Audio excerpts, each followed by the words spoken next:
하나님 말씀 마태복음 25장 31절에서 46절 제가 봉독하겠습니다. 인자가 자기 영광으로 모든 천사와 함께 올 때에 자기 영광의 보좌에 앉으리니 모든 민족을 그 앞에 모으고 각각 구분하기를 목자가 양과 염소를 구분하는 것 같이 하여 양은 그 오른편에 염소는 왼편에 두리라. 그때에 임금이 그 오른편에 있는 자들에게 이르시되 내 아버지께 복받을 자들이여 나와 창세로부터 너희를 위하여 예비된 나라를 상속받으라.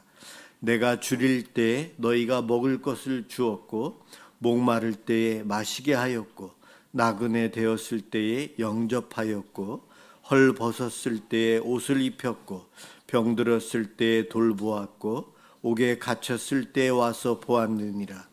이에 의인들이 대답하여 이르되 주여 우리가 어느 때에 주께서 줄이신 것을 보고 음식을 대접하였으며 목마르신 것을 보고 마시게 하였나이까? 어느 때에 나그네 되신 것을 보고 영접하였으며 헐 벗으신 것을 보고 옷 입혔나이까? 어느 때에 병드신 것이나 옥에 갇히신 것을 보고 가서 배웠나이까 하리니 임금이 대답하여 이르시되 내가 진실로 너희에게 이르노니 너희가 여기 내 형제 중에 지극히 작은 자 하나에게 한 것이 곧 내게 한 것이니라 하시고 또 왼편에 있는 자들에게 이르시되 저주를 받은 자들아 나를 떠나 마귀와 그 사자들을 위하여 예비된 영원한 불에 들어가라. 내가 줄일 때에 너희가 먹을 것을 주지 아니하였고 목마를 때에 마시게 하지 아니하였고 나그네 되었을 때에 영접하지 아니하였고 헐 벗었을 때에 옷 입히지 아니하였고 병들었을 때와 옥에 갇혔을 때에 돌보지 아니하였느니라 하시니 그들도 대답하여 이르되 주여 우리가 어느 때에 주께서 줄이신 것이나 목마르신 것이나 나그네 된 것이나 헐 벗으신 것이나 병드신 것이나 옥에 갇히신 것을 보고 공양하지 아니하더이까? 이에 임금이 대답하여 이르시되 내가 진실로 너희에게 이르노니 이 지극히 작은 자 하나에게 하지 아니한 것이 곧 내게 하지 아니한 것이니라 하시리니 그들은 영벌에 의인들은 영생에 들어가리라 하시니라. 아멘.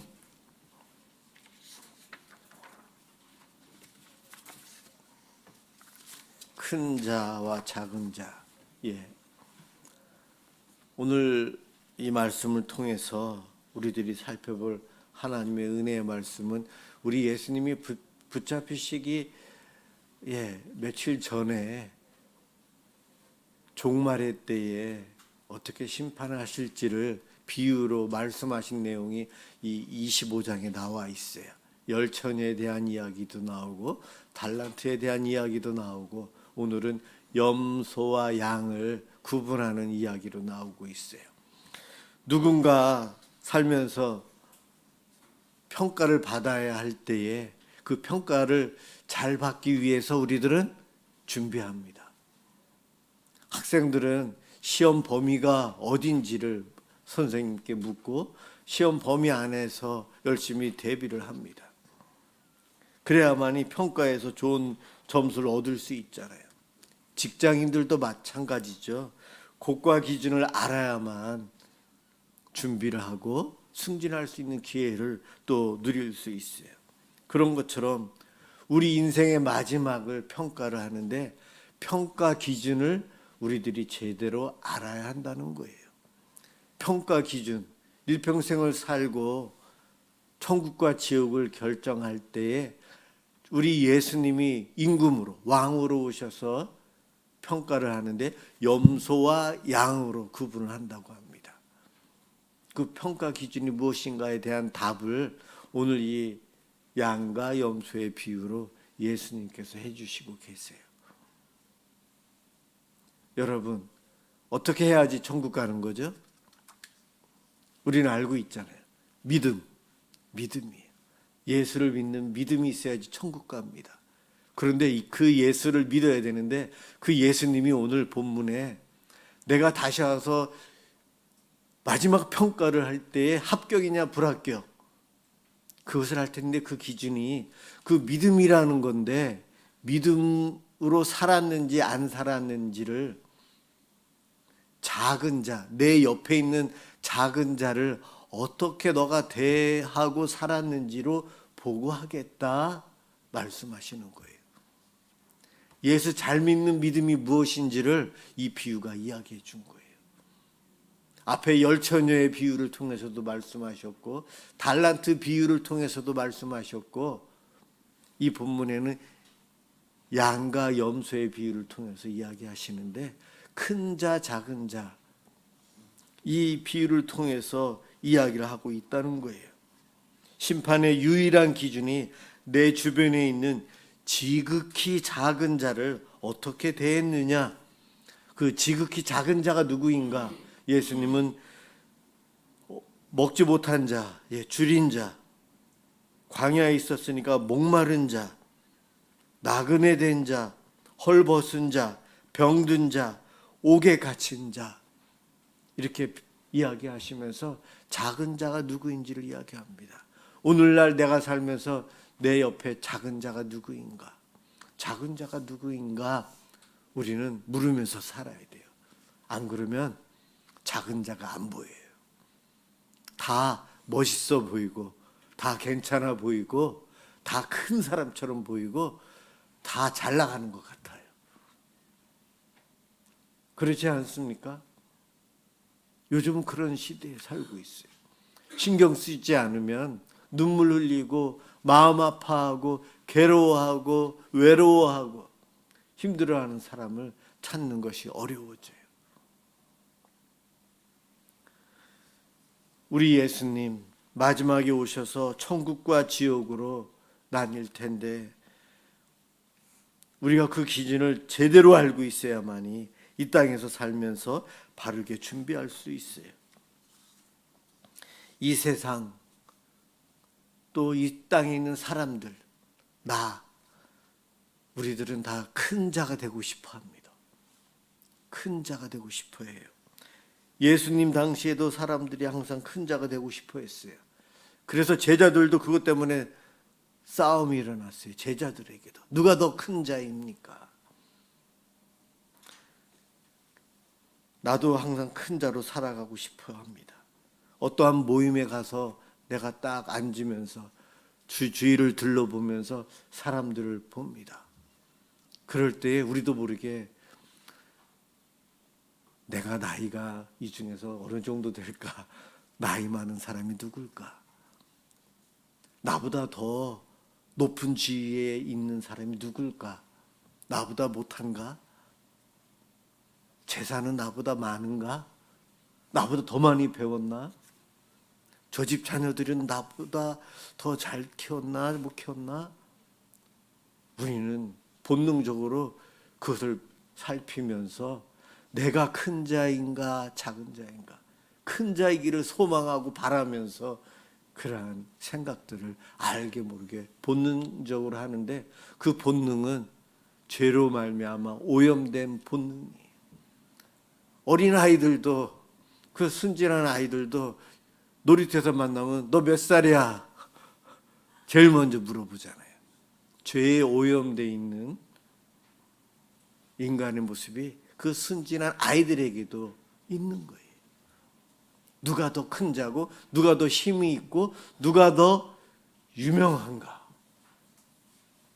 그래서 그것을 차지하기 위해서 노력하고 살아요. 왜냐하면 세상은 더 높아져라, 더 인정받아야 되고 더 강해져라. 그러면 세상이 알아준다는 거예요. 우리는 내가 큰 자가 되어서 내 말이 맞다라고 생각을 하며 살아요. 내 말이 맞다. 그렇죠. 내 말이 맞죠. 그동안 살아오면서 배운 것이 얼마나 많은데요. 얼마나 많은 것을 경험했는데요. 저들은 틀렸다. 상대를 우리는 그래서 통제하고 싶어 해요. 내 마음대로. 내가 필요할 때 내가 불편하지 않도록 하기 위해서 상대를 통제하고 싶어 합니다. 내가 통제 안 되는 사람이 옆에 있으면 얼마나 불편한데요. 내가 그 자리에 앉아 있는 것이 가시방석인 것 같아요. 통제가 안 되니까. 통제가 되면 내 마음대로 할 수 있거든요. 내 기준대로 움직이게끔 누군가를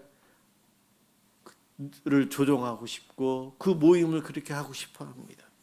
내 감정을 이용해서 상대를 압박하기도 하는데 소위 가스라이팅이라고 요즘 이야기합니다. 남에게 압박해서 그가 주눅들게 하고 겁박하고 그의 마음을 조종해서 내 마음대로 하려고 합니다. 세상에서 강한 것처럼 보이고 살아가는 모습이 사회에서만 그러는가? 가정에서도 그래요. 부모가 자녀에게 사랑한다는 이름 하에서 내가 널 사랑하기 때문이야, 이렇게 해야 돼. 우리 부모들이 잘못하는 가스라이팅이 그거죠. 부모가 원하는 대로 자식을 조종하고 만들고 싶어서 내가 널 사랑해서 혼내는 거야. 내가 널 사랑해서 잔소리하는 거야. 정말 사랑해서 하는 것들도 있지만 아닌 것도 있다는 거죠. 남편이 아내에게, 아내가 남편에게 죄책감을 주면서 조종하려고 하고, 교회 안에서는 직분이나 특히 이 목회자라고. 요즘 우리나라에서도 미국에서 넘어온 이단 중에 목회자도 사도권이 있다라고 이야기해서 목회자의 말은 성경의 말과 같다 해서 절대 복종하게 하는, 저쪽 과천에서부터 우리나라에 굉장히 크게 일어났죠. 그런 이단도 있어요. 교주가 돼요, 목사는. 교회 중직자들이 갈수록 파워가 있어지는데 직책 가지고 누군가를 짓누르려고 하는 것이 교회 안에도 있고 가정에서도 있고 직장 사회에서 다 있다는 겁니다. 나는 가정에서 살면서, 교회 안에서, 직장 사회에서 살면서 어떻게 하면 살고 있는가? 겉은 신앙적인 것 같은데 상대방을 내 뜻대로 움직이려고 우리 목회자들이 당회를 조종하고 중직자들을 조종하고 그러한 일들이 일어나고, 그렇죠. 저도 여러분들이 제가 하는 말에 무조건 예스만 하면 얼마나 좋겠어요. 아직은 노라고 하지 않으셨지만은 제가 교주가 될 수도 있는 거죠. 그럼요. 이 땅에 오신 예수님은 신이세요. 하늘에 계신 분이세요. 하늘 보좌를 포기하고 낮은 자로 오셨어요. 오늘 본문에 지극히 작은 자를 섬기는 것이 나를 섬기는 것이다. 예수님이 제자들과 사두개인들과 당시 하나님을 믿고 있는 유대인들 앞에서 이 작은 자 한 사람을 섬기는 것이 나를 섬기는 것이다. 예수님과 작은 자를 동일시하고 있어요. 신이신 위대한 하나님이신 예수님이 작은 자라고 하십니다. 왕으로 오신 예수님이 정말 왕의 자리에 계시지 않고 구유에 누워 계셨어요. 섬김을 받아야 할 왕이신 예수님이신데 제자들의 발을 씻어주십니다. 죄 없으신 분이 죄인처럼 십자가에 달려 죽으세요. 예수님은 낮은 곳으로 오셨어요. 왜 낮은 곳으로 오셨죠? 왜 크신 분이 작은 자가 되어 주셨죠? 십자가에서 죽으심으로 작은 우리들을 살리기 위해서 작아지셨어요. 예수님이 그렇게 사셨어요. 그것을 사랑의 희생이라고 이야기합니다. 성경은 큰 자가 되라고 이야기하지 않아요. 성공한 자, 승리자, 우승자 그것만을 되라고 이야기하지 않아요. 성경은 사랑하는 자가 되라고 이야기합니다. 목사는 목사의 자리에서, 1등한 사람은 1등의 자리에서, 3등한 사람은 3등의 자리에서 사랑하며 살라는 거예요. 세상의 소리와 다릅니다. 우리 예수님 높은 데서 내려오셔서 그 사랑을 우리에게 주셨는데 이것이 은혜이고요. 은혜는 하나님으로부터 우리에게 오고 예수님으로부터 우리에게 오는데 높은 데서부터 낮은 곳으로 오는 것이 하나님의 사랑, 하나님의 은혜예요. 내가 교만하면 그 은혜를 못 받아요. 높은 데 있기 때문에 낮은 곳으로 흐르는 은혜가 높은 데 있으려고 하는 나에게 안 오는 거죠. 낮아지고 겸손해지는 사람이 하나님의 은혜, 하나님의 사랑을 받을 수 있어요. 그리고 그 은혜와 사랑을 흘려 보내야 돼요. 낮은 자리로. 세상은 낮은 사람을 찾아가기보다 높은 사람을 찾아가서 경배하고 잘 보이고 그 사람 보호를 받고 싶고 그 사람 그 높은 자리로부터 무엇인가 이득을 취하고 싶어 해요. 그래서 세상은 높은 곳을 바라봐요. 높은 자만 바라봐요. 그래서 내 옆에 나보다 좀 낮은 자에 있는 사람이 안 보여요. 위만 보기 때문에. 교만한 자는 목이 뻣뻣하다. 수그릴 수 없어요. 나는 죄인입니다. 작은 자입니다. 저절로 밑을 보게 돼요. 내 옆에 지금 누가 있는지가 보이죠. 그러나 위만 보면 내 옆에 사람은 하나도 안 보여요. 내 가족이 안 보여요. 여러분, 나는 얼마나 높은 자인가요? 나는 건강이 좋다 했지만 저도 이석증이 오니까 119에 2번이나 실려갔어요. 성공했다고 떵떵거리던 사람이 하루아침에 쓰러져요. 높은 곳을 향해서 열심히 갔지만 세상에서 실패하고 무너지는 사람들, 남을 도와주던 사람이 도움을 받아야 되는 상황으로 내려옵니다. 우리는 모두 저나 여러분이나 큰 자였다가도 작은 자가 되는 사람들이에요. 옆에 분 한번 보세요. 큰 자 같아요? 작은 자 같아요? 예. 큰 자일 때도 있고 작은 자일 때도 있어요. 그럼요.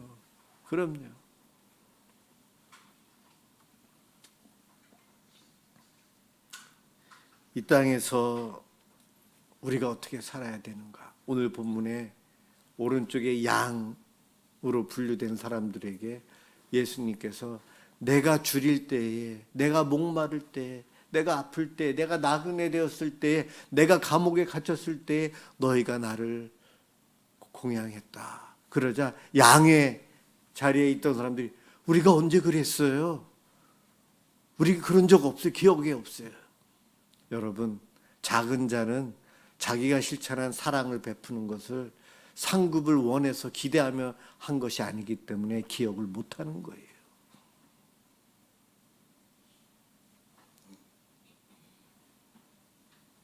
진정 사랑의 모습, 작은 자의 모습이 여기에 있어요. 내가 한 것도 모르는 거죠. 늘 교회 안에서 봉사하고 수고하시다 보면 어떠한 봉사를 했는지도 잊어버려요. 나중에 누가 와서 그때 이랬었잖아요 하면 아 그랬었구나 생각이 나잖아요. 그럼요. 작은 자로서 사랑을 실천하는 분들은 그렇습니다. 염소 쪽에 왼쪽에 있는 사람들은 언제 예수님이 우리에게 오셨습니까? 굶주린 자로 오셨습니까? 그런 적이 없었잖아요. 예수님이 오시면 제가 양손을 들고 맞이하고 예수님을 공양하고 받들었을 겁니다. 염소 쪽에 있는 사람들이 그렇게 이야기합니다. 그러자 예수님이 내가 가난한 자로 작은 자로 너희들에게 갔었는데 너희가 위만 보느냐고 옆에 있는 너보다 밑에 있는 나를 못 보았다는 거예요. 그래서 양 오른쪽에 있는 너희는 하나님이 칭찬하시고 영원한 기업 천국을 영생을 선물을 하고 왼쪽에 있는 염소 쪽에 있는 너희들은 사탄이가 있는 그곳 영원한 지옥, 형벌이 있는 그곳으로 간다. 오늘 본문에서 이야기합니다. 자, 우리는 시험을 준비하며 살아요. 평가를 받아야 돼요. 예수님 재림하에 오실 때 양과 염소를 하는데 믿음이 있느냐, 하나님을, 예수님을 잘 믿고 있느냐를 여러 가지 방법으로 하나님은 판단하시면서 결정하실 텐데, 그 중에 하나가 작은 자로서 살아가고 작은 자를 섬기며 살아가야 된다는 것을 오늘 이 비유로 이야기하고 있어요. 이 본문을 가지고 큐티하면서 나는 작은 자로 살아갈 때가 있고 큰 자로 살아갈 때가 있구나, 그럴 때 어떻게 해야 될까를 적용하면서 묵상하면서 기도하시는 분들은 큐티를 잘 하시는 분이에요. 그런데 내 주변에 작은 사람 누가 어디 있을까? 그것만을 살피는 사람은 영적인 교만에 빠지는 사람이에요. 늘 나는 높은 자라는 생각이 내 속에 가득 차 있는 거예요. 여러분 한번 생각해 보세요. 내가 누구랑 있을 때에 항상 높은 자리에 있나? 그 사람 말은 내가 무시하고 안 듣고 너무 답답하고 내가 이렇게 해야 된다고 그는 무조건 틀렸다고 생각하고 살아가고 있나? 내가 영적인 교만에 빠져 있는 그런 순간이에요. 나는 늘 베풀면서 살 거야. 그러기 위해서 열심히 살아야지. 그건 아주 좋아요. 그런데 늘 나는 높은 자에서 사랑을 베푸는 자로만 살 거야 라는 영적인 교만 속에서 살아간다면 우리는 십자가의 예수님을 보셔야 돼요. 예수님 높은 곳을 포기하고 십자가의 그 낮은 자리에 오신 이유가 사랑으로 우리를 살리기 위해서 오셨다는 거예요. 그 예수님을 바라보아야만 나의 영적인 교만이 무너질 수 있어요. 우리는 늘 작은 자, 큰 자, 어떠한 상황, 위치, 어떠한 시간대에 그것이 내 역할이 바뀔 겁니다. 그럴 때 그 자리에서 내가 어떠한 자세로 살아야 되는가? 결론은 이겁니다. 사랑을 하고 있느냐? 사랑을 하고 있느냐? 큰 자이든 작은 자이든 사랑을 베풀고 사람을 살리는, 회복시키는, 격려하는 일을 하고 있느냐? 이것이에요. 우리는 오늘 이 말씀을 붙잡고 우리 교회에서 또 우리 가정에서 우리 직장에서 오늘 주님 말씀 기억하고 이 말씀대로 살아감으로 인해서 주님이 평가하는 그때에 양의 자리에서 축복을 누리는 저와 여러분들 되시길 주님의 이름으로 축원합니다. 기도하겠습니다. 사랑의 주님 감사합니다. 오늘도 복된 주일 예배를 드리면서 늘 믿음 안에서 살고 하나님께 영광 돌리며 살고 싶지만 우리의 부족한 모습들이 늘 우리를 힘들게 합니다. 오늘은 우리들이 영적인 교만 상태에서 누군가를 억압하고 조종하며 살려고 하는 그러한 안 좋은 마음이 내 속에 있음을 또 한번 깨닫게 됩니다. 주님, 우리들이 더 겸손해지고 나의 교만을 바로 알고 하나님 앞에 십자가 앞에 내려놓는 자가 되게 하여 주옵소서. 나에게 사랑을 베풀어 준 큰 사람들이 있었고 또 내가 받은 그 사랑을 나보다 더 작은 사람에게 베풀어야 될 순간도 있습니다. 우리들이 이 땅에 살면서 나의 역할, 나의 사명, 내가 어떻게 사랑을 실천할지를 늘 고민하며 생각하며 살게 해주시고 하나님 기뻐하시는 삶을 살아갈 수 있도록 축복해 주옵소서. 고맙습니다. 예수 그리스도의 이름으로 기도드립니다. 아멘.